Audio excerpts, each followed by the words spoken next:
Assalamualaikum warahmatullahi wabarakatuh. Perkenalkan, kami dari kelompok 6 akan menjelaskan tentang pengembangan gagasan utama dan design thinking.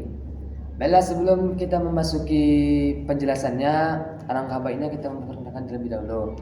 Yang pertama saya, yaitu Adik Noya Frinda dengan NIM 2404111628. Saya Ranul Syawayuda dengan NIM 2404125880. Saya Nabila Ramadana dengan NIM 2405111927. Saya Selvi Amalia Rusida dengan NIM 2405114625. Baiklah, saya akan menjelaskan tentang pengembangan gagasan usaha dan konsep design thinking. Nah, pengembangan gagasan usaha dan konsep design thinking itu merupakan suatu pendekatan kreatif yang dimana menempatkan kebutuhan sebagai suatu fokus untuk menciptakan atau menghasilkan sebuah solusi, yang dimana tujuannya adalah untuk menghasilkan produk atau layanan baru yang relevan dan efektif bagi para pengguna ataupun konsumennya. Jadi di dalam proses ini ada beberapa langkah yang dapat diikuti untuk mengembangkan usaha. Yang pertama itu ada identifikasi masalah atau kebutuhan. Jadi kita memahami masalah atau kebutuhan yang ada di pasar dengan cara kita menggali ataupun mengobservasi lebih dalam untuk mengetahui tantangan atau kekurangan yang akan dihadapi oleh pengguna atau konsumen. Yang kedua ada riset pasar. Nah, setelah masalah kebutuhan itu kita pahami atau identifikasi, langkah selanjutnya itu kita melakukan riset pasar. Tujuannya supaya kita mengetahui seberapa besar permintaan untuk solusi yang diusulkan serta untuk mempelajari pesaing dan tren pasar yang sedang berjalan ataupun yang ada.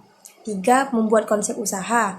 Nah, berdasarkan informasi yang didapat dari riset pasar, langkah selanjutnya itu adalah mengembangkan konsep usaha. Jadi ini melibatkan penciptaan ide atau produk yang bisa memenuhi kebutuhan pasar. Nah, serta merancang juga bagaimana usaha tersebut akan dijalankan.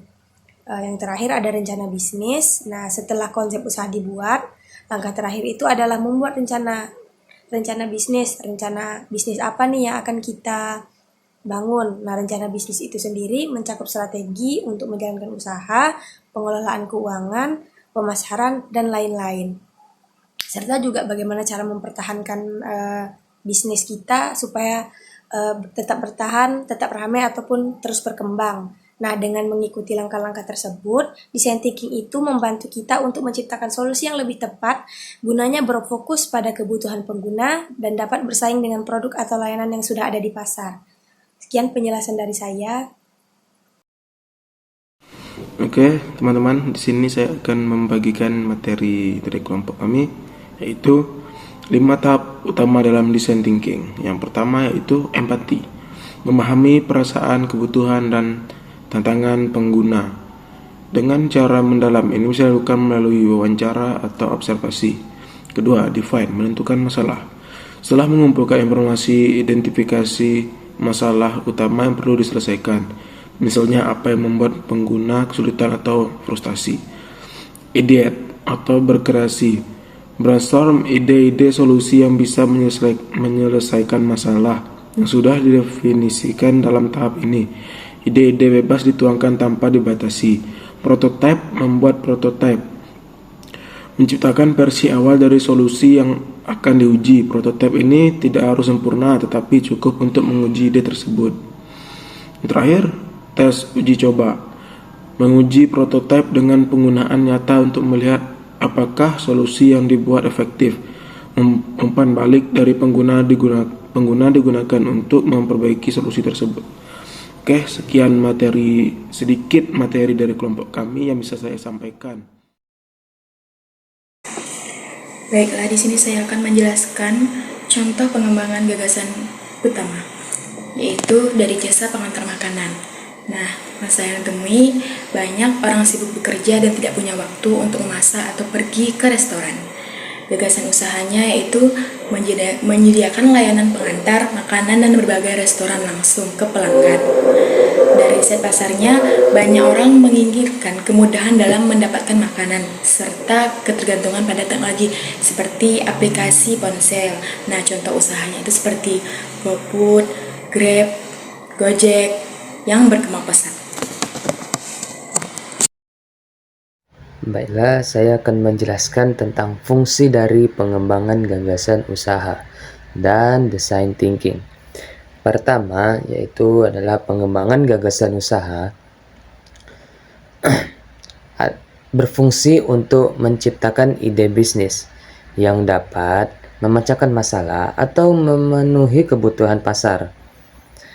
Proses ini membantu untuk menemukan peluang bisnis, merancang produk atau layanan, serta merencanakan langkah-langkah yang perlu diambil untuk menjalankan bisnis tersebut agar bisa sukses. Yang kedua, design thinking. Fungsi dari design thinking adalah untuk menciptakan solusi yang berfokus pada kebutuhan pengguna. Dengan pendekatan ini, kita memahami masalah yang dialami pengguna secara mendalam dan mengembangkan ide-ide inovatif serta relevan untuk menyelesaikan masalah tersebut dengan cara yang praktis dan efektif. Terima kasih.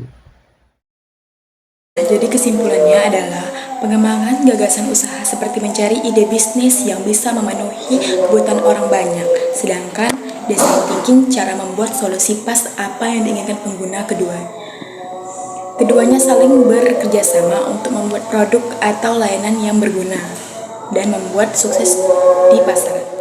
Nah, baiklah, cukup sekian dari penjelasan kami. Jika ada kata yang salah dan perilaku yang salah, mohon dimaafkan. Assalamualaikum warahmatullahi wabarakatuh. Dadah guys.